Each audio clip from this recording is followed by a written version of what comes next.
ஒரு 460 பேருக்கு சொல்லி கொடுத்துருக்கேன், டெய்லரிங் சொல்லி கொடுத்துருக்கேன், ஆரி சொல்லி கொடுத்துருக்கேங்கிறது எனக்கு ரொம்ப பெருமையாக இருக்குது. அது எல்லாமே பவித்ரா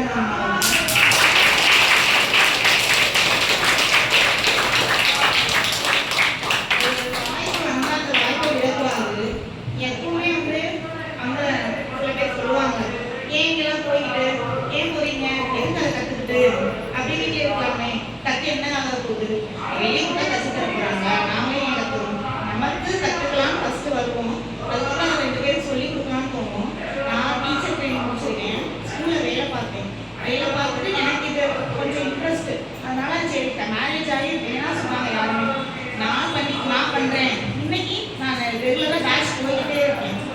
இது மாதிரி நிறைய ஸ்டூடெண்ட்ஸ்க்கு 25 பேர் ஒரு பேட்ச் கண்டக்ட் பண்ணி சொல்லிக் கொடுத்துட்டே இருக்கேன். நான் மாதிரி நானும் போய் சொல்லிக் கொடுக்குறேன் அப்படிங்கிறது எனக்கு பெருமையாக இருக்குது. நான் ஒரு இடத்துல போய் அங்கே போய் ஒரு கிளாஸ் சொல்லிக் கொடுக்க போயிடும், மேம் வந்து அதை பார்த்தாங்க. அப்போ மேம்க்கு அது வந்து மேம் மூலியமாக நான் வந்து அந்த இடத்துல சொல்லிக் கொடுக்குறேன் அப்படிங்கிறது மேம்க்கு வந்து அந்த இடத்துல பெருமையாக இருக்கும். இது மாதிரி நீங்களும் பல ஸ்டூடெண்ட்ஸும் முன்னே வந்து அந்த நிறைய பேர் கோச்சிங் கொடுத்தீங்கன்னா அவங்களுக்கு இன்னும் பெருமையாக இருக்கும். நம்மகிட்ட படித்த ஸ்டூடெண்ட்டும் இதில் வந்து சொல்லித் தராங்க அப்படிங்கிறது கடைசி என்ன போய் முடியும். ஒரு செடி வந்து அந்த வேர்லேருந்து தான் ஸ்டார்ட் ஆகும். அந்த வேர் யாருன்னா அந்த மேம் தான்.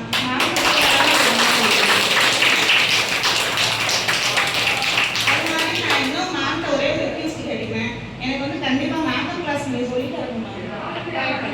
அது எனக்கு கற்றுக்கணும்னு ஆசை. நான் நிறைய டைம் கேட்டே இருக்கேன், நான் அந்த பேட்ச் போட்டால் சொல்லுங்கள். எனக்கு நேரம் இல்லைன்னா நான் ஏஜெண்டாக இருக்கேன், எல்லா வேலையும் பார்த்து வீட்டில்